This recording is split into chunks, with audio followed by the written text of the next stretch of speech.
Pakistani nuclear officials seemed pleased with the results, and when they returned to a hero's welcome in the capital, they boasted they were now prepared to deploy nuclear weapons on medium and short-range missiles, if need be, within days. The pictures of the blast show the face of the desert mountain changing color from the intense heat of the exploding underground device. Without any trouble, one should not be under any illusion. What is more important is survival. We know that this will will cut into our bone, but we are prepared for that sacrifice.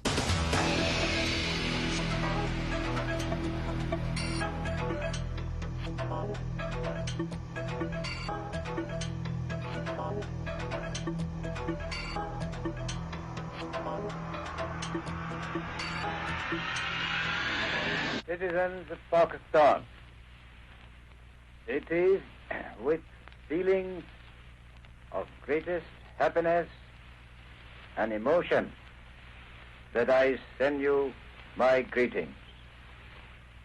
August the 15th is the birthday of the independent and sovereign state of Pakistan.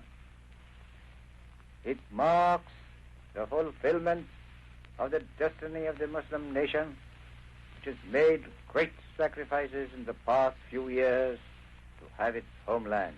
Let us on this day humbly thank God for his bounty and pray that we might be able to prove that we are worthy of it. And I'm sure with your support and cooperation, I'm looking forward to making Pakistan as one of the greatest nations of the world.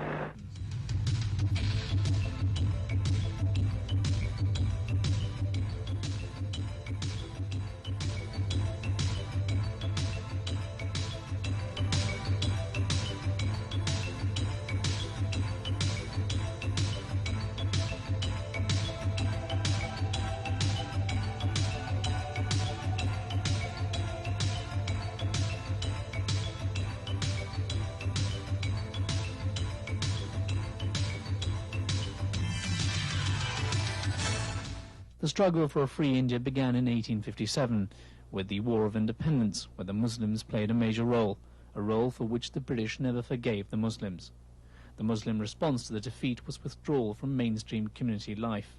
It was the foresight and insight of a great leader, Sir Syed Ahmad Khan, that brought to the Muslims the realization that their withdrawal would do irreparable damage to their future.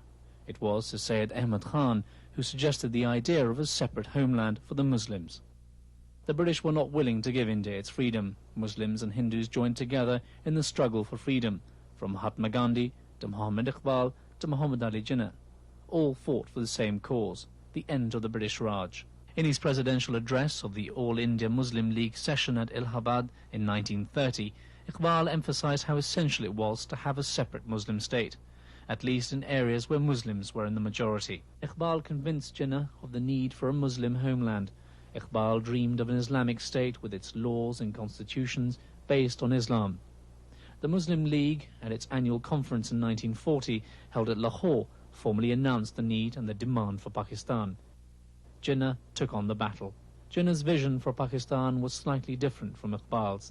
Jinnah saw Pakistan as a Muslim state without any distinction of caste, creed or sect, a state in which all would live with each other in peace. His creation of Pakistan was based, first of all, on a feeling that Muslims in India could not get fair treatment. I think he was very keen to have equal opportunity for all Muslims, and I think that he felt that Muslims were being discriminated against by the Hindu.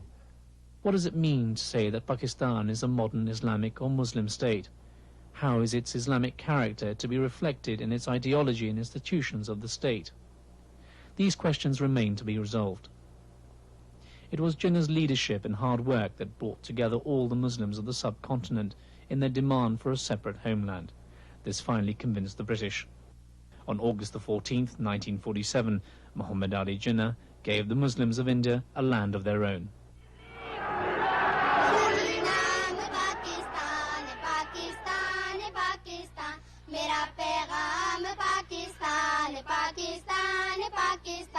Shortly after its creation, Pakistan lost Jinnah.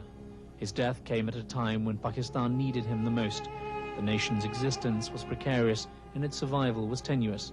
There was lack of leadership, a lack of resources, and imminent danger of an attack from India. The control of the country fell into the hands of leaders that were unprepared for the task. Pakistan, instead of falling in the hands of the people, fell in the grasp of the feudals.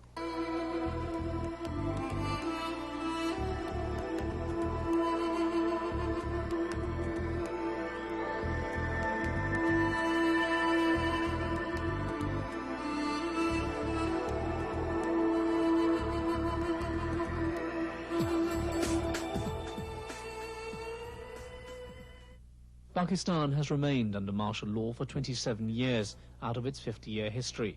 The tradition of military rule instead of a civilian government began in 1958 when Field Marshal Ayub Khan abandoned democracy and took over the country. It is ironic that a military dictator gave Pakistan its first constitution.